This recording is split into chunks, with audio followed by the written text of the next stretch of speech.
Vamos a recibir, la verdad, en un comienzo de semana con mucha información y con muchas novedades también. Ya hablaremos de algunas otras aquí en la mañana de 20. Recibimos al diputado nacional Nicolás del Caño. Nicolás, bienvenido, buen mediodía. Te saludamos Leo Roganti, Martín Alanís, aquí en la mañana de Canal 20 Villa María. ¿Cómo andás? ¿Qué tal? Muy buenos días. ¿Cómo andan, Leo, Martín? ¿Cómo están ustedes? Muy bien, muy bien. Bueno, primero el agradecimiento por charlar con nosotros aquí en la mañana del día de hoy y por recibirnos en tiempos en donde la verdad es mucha la información y en tiempos en donde el trabajo, Nicolás, es constante y variado también, porque la actualidad social, la actualidad del día a día de las familias va cambiando minuto a minuto y por ende también la política misma se va viendo modificada y con mucho trabajo también desde tu lugar como diputado en cuanto a lo que tiene que ver con lo último que ha venido sucediendo, más que nada con la toma de los terrenos y cómo ha actuado el gobierno. ¿Qué me podés contar al respecto, Nico? Sí, nosotros, mira, hemos estado durante todos estos meses desde que se declaró la pandemia, después con la cuarentena, el aislamiento, y hemos planteado una importante cantidad de proyectos de ley en el Congreso que lamentablemente han sido dejados en un cajón, han sido dejados de lado por tanto el oficialismo, por supuesto, y también la oposición mayoritaria de Juntos por el Cambio, proyectos tendientes a realmente poder satisfacer la situación, las necesidades de las mayorías populares en una situación, como vos decías, realmente difícil, ¿no? Para las familias trabajadoras, para los pequeños comerciantes, la juventud. Bueno, la verdad que una situación muy difícil en el sentido de que además de la emergencia sanitaria tenemos una crisis económica muy fuerte. Y frente a eso, bueno, nosotros hemos presentado proyectos que planteaban un impuesto no solamente a los patrimonios de los principales millonarios de la Argentina, sino también a la ganancia de los bancos, de los grandes empresarios, y con ese dinero, con esos recursos que se podía recaudar con ese impuesto, se podría paliar la situación de los trabajadores informales, por ejemplo, ¿no? Que se quedaron sin empleo, sin ningún ingreso, y otorgar un IFE no de 10.000 pesos cada 2 meses, como se dio.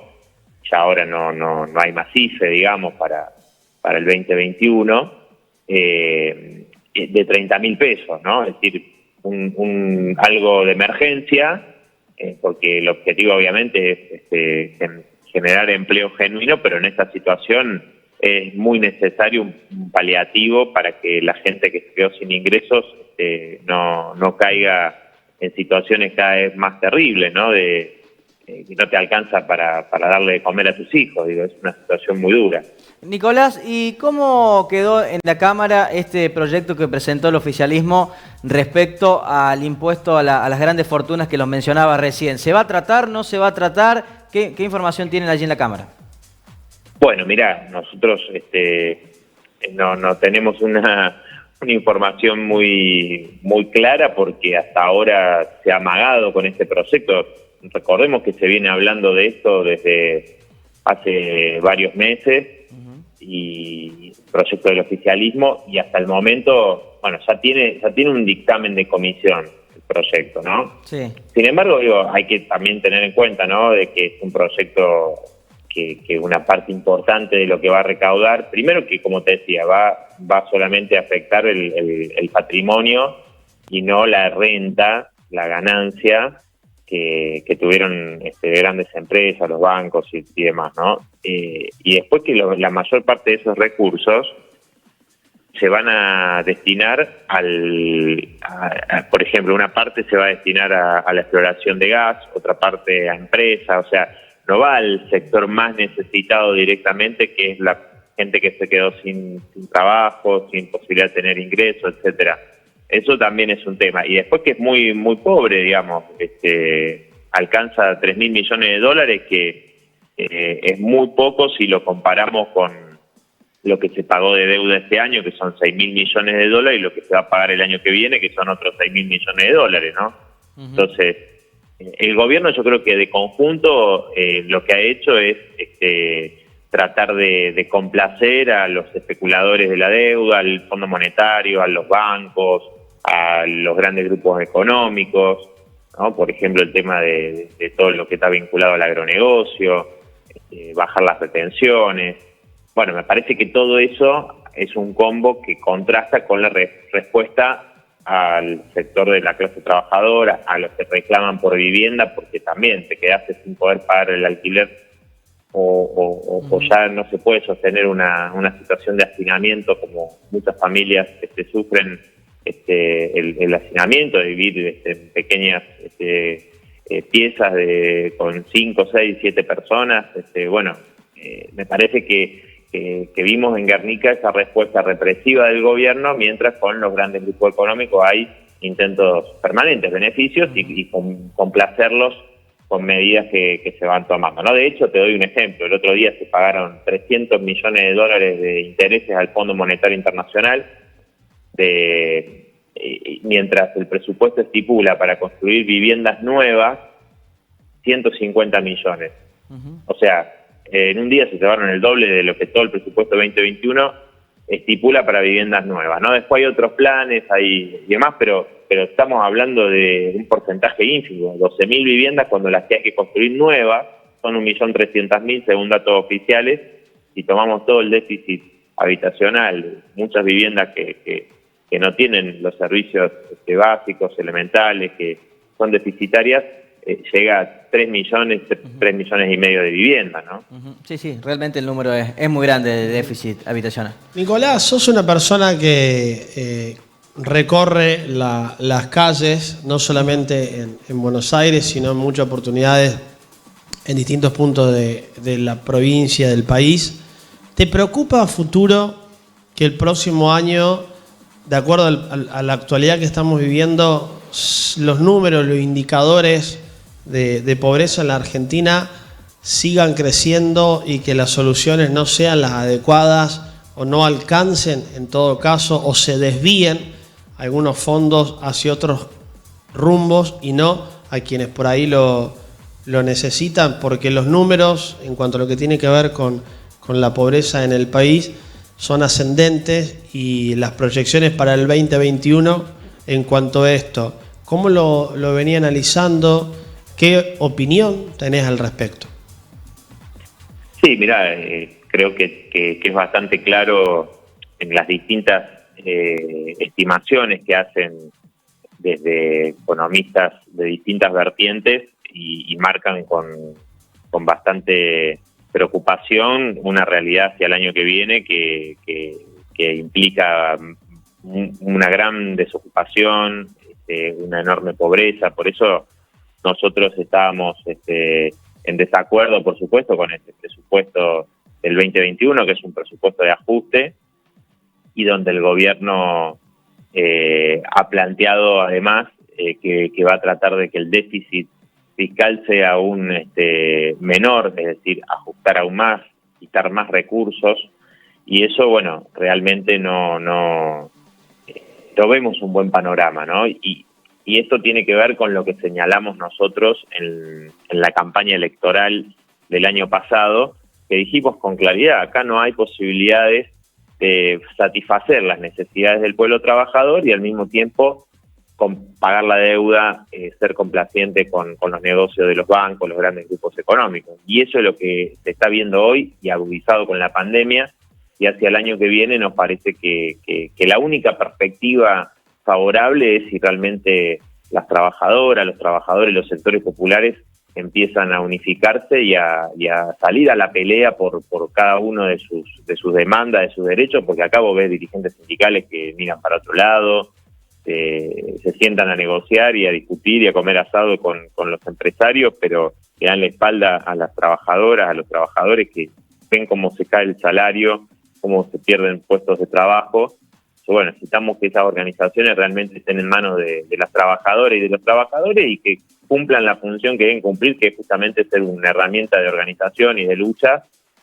por todas las reivindicaciones y demandas de los trabajadores que en este momento, como vos decías, hay una situación realmente de mucha angustia, de mucha necesidad, y si esas organizaciones no las recuperamos, bueno, es una herramienta que queda en manos de dirigentes que están atornillados hace décadas y décadas a sus sillones, ¿no? Nicolás, ¿qué va a pasar con el proyecto de despenalización del aborto? ¿Se va a tratar este año? ¿No se va a tratar? El oficialismo, lo mismo que hace con la ley del impuesto a las grandes riquezas, ¿no? Amaga y tira la pelota, pero después la esconde. ¿Qué está pasando con ese tema? Bueno, sí, es como señalás vos, que la verdad que ha habido un manoseo, digamos, con este tema, porque sinceramente el gobierno planteó, Alberto Fernández, una promesa de campaña, después en distintos momentos dijo que iba a avanzar con un proyecto propio, lo dijo la apertura de sesiones ordinarias, y después dijo que no lo iba a hacer. Ahora volvieron nuevamente a plantearlo, y es jugar con un derecho de las mujeres, con un reclamo que movilizó a millones en la Argentina, y me parece que eso no puede ser, ¿no? Que hay que avanzar inmediatamente. Hay un proyecto que es el que nosotros hemos firmado y hemos defendido durante mucho tiempo, que es el proyecto de la campaña nacional por el derecho al aborto legal, seguro y gratuito, que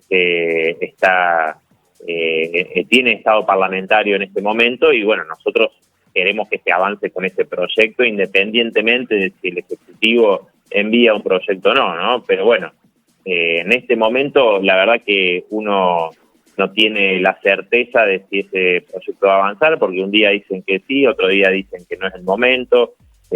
Bueno, nunca es el momento cuando se trata de ese derecho de las mujeres para los distintos gobiernos, y eso es lamentable, ¿no? Lamentable, y da lugar a la presión de las cúpulas de las iglesias, cuando acá estamos hablando de un tema de salud, ¿no? De la salud de las mujeres, y me parece que es fundamental que se avance en el tratamiento, que ya tuvo un debate muy largo en el 2018, que hay que avanzar rápidamente. Nico, agradeciéndote el tiempo y por ahí consultándote, siendo que nosotros estamos en el interior del país y que muchas veces recibimos lo que sucede en la capital y demás, queriendo saber tu opinión frente a lo que te voy a comentar. ¿Qué pensás? ¿Qué te pasa? ¿Qué escuchás de la gente que te hace comentarios en cuanto a algunas contradicciones que uno puede encontrar con el gobierno actual desde el costado de la salud, más precisamente, Nicolás? Por ahí viene la consulta. En cuanto a lo que tiene que ver con una semana escuchamos una cosa, después sale el ministro y dice otra. A veces escuchamos que las vacunas van a ser, se van a cobrar, luego salen y lo desmienten. Los viajes a Rusia ahora en este último tiempo, que una comitiva fue por un lado y que otra para el otro. ¿Qué pasa, Nico? ¿Qué te produce cuando desde el costado de la salud, te toco el tema de la salud porque es un tema en el cual se lleva el 2020 y sin lugar a dudas es tema del día siempre?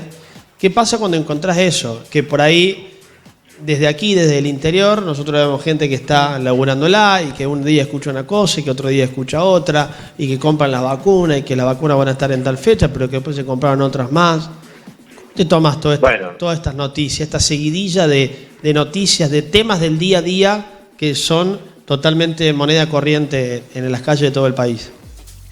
Bueno, mirá, me parece, Leo, que el tema sanitario, el gobierno obviamente en un momento se vanagloriaba con las cifras de la Argentina, diciendo que éramos el mejor país, etcétera, y verdaderamente nosotros en ese momento señalábamos cuestionamientos, planteando que no se podía hacer una cuarentena sin GPS, es decir, sin tener una perspectiva clara de, bueno, vamos a hacer rastreos de los contactos estrechos, vamos a hacer testeos masivos, somos uno de los países que menos está testeando, y en ese momento, bueno, se se burlaban, nos atacaban por hacer planteos que en realidad tomábamos de lo que estaba sucediendo en otros países que se veía por la evidencia empírica de que realmente habían combatido el virus de una manera efectiva a partir de este tipo de estrategia, ¿no? Con cuarentenas focalizadas muy duras en los lugares donde había focos, con el rastreo de los contactos estrechos, etcétera, testeo masivo. Bueno, después, obviamente Argentina, como otros países, inclusive europeos, como el caso de Italia, tiene un problema de ajustes que se han sufrido en los sistemas de salud público y eso obviamente requería el hecho de poder ampliar la capacidad de las camas de terapia intensiva, etcétera. Y hemos tenido el personal de salud completamente estresado y súper exigido, con salarios muy bajos, con una enorme precarización del trabajo, el pluriempleo, donde muchas compañeros que tienen que trabajar en un hospital, en una clínica, es decir, horas en 2 o 3 lugares distintos, y todo eso, digamos, y no tuvieron siquiera, digamos, aumentos significativos en los salarios, en sus ingresos. Pero me parece que el tema de la información que vos señalás también es otro tema, ¿no? Cómo esa información de la vacuna, bueno, nosotros de hecho votamos en acuerdo con respecto al proyecto de la vacuna, porque deja totalmente el proyecto que se votó en el Congreso, me refiero, ¿no?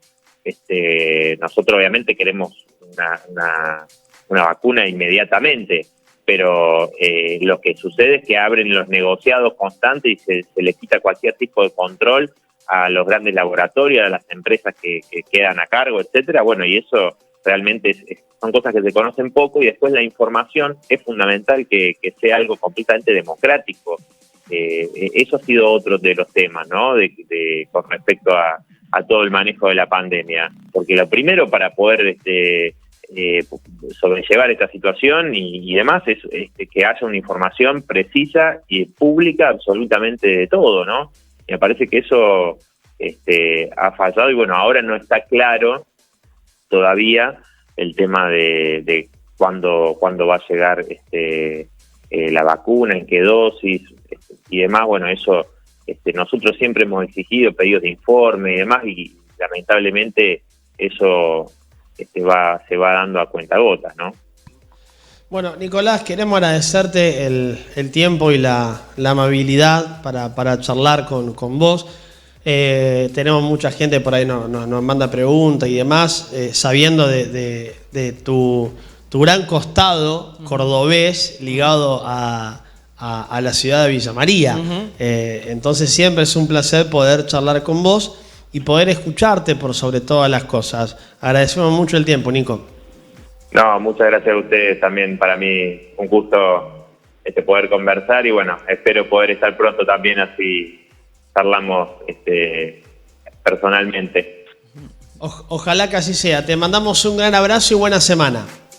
Bueno, un gran abrazo para usted y toda la gente de Villa María. Hasta luego. Un abrazo grande. Bueno, el diputado nacional Nicolás del Caño, referente del Frente de Izquierda Argentina, charlando con nosotros.